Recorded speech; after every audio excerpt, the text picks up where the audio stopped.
My wife and I had been up to Selly Oak, which was, when I went there in 2007, I think it was just diabolical.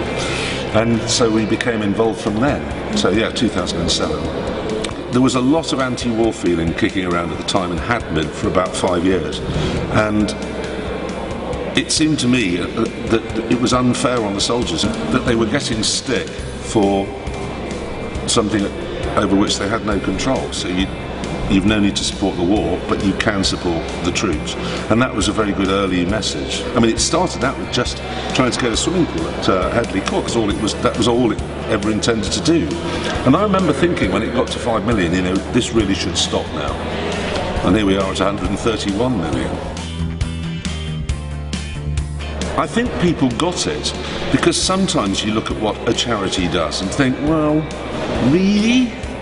But you could see crystal clear that a young lad coming back from Iraq or Afghanistan with no legs, no arms, they weren't going to grow back, and there was nothing in place to help that young lad get through his life. Nothing. So you sat and go, it was a eureka thing. You just thought, well, that's obviously a good thing to do. You know, in Britain, a lot of what we have is half-arsed. Whether it's baggage collection at Heathrow, or behind the scenes at a hospital, or the porter cabin mentality that businesses have.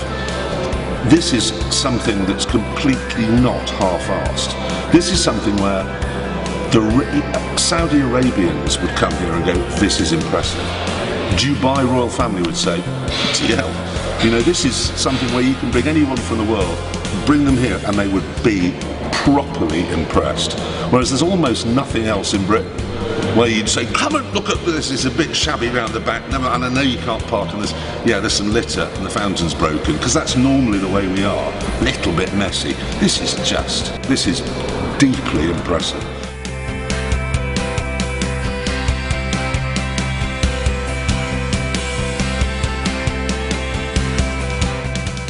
The trickiest thing as the years roll by, particularly after 2014, if and when we're out of Afghanistan, is how you walk up to somebody in the street and say, could you support, and in 2024, could you please support Help for Heroes? And they'll go, oh yeah, we did have a war in Afghanistan. But the fact is that all of the hundreds and thousands of people who've been injured, not just physically but mentally, are still going to need the support then, and that's going to require some very imaginative, clever thinking.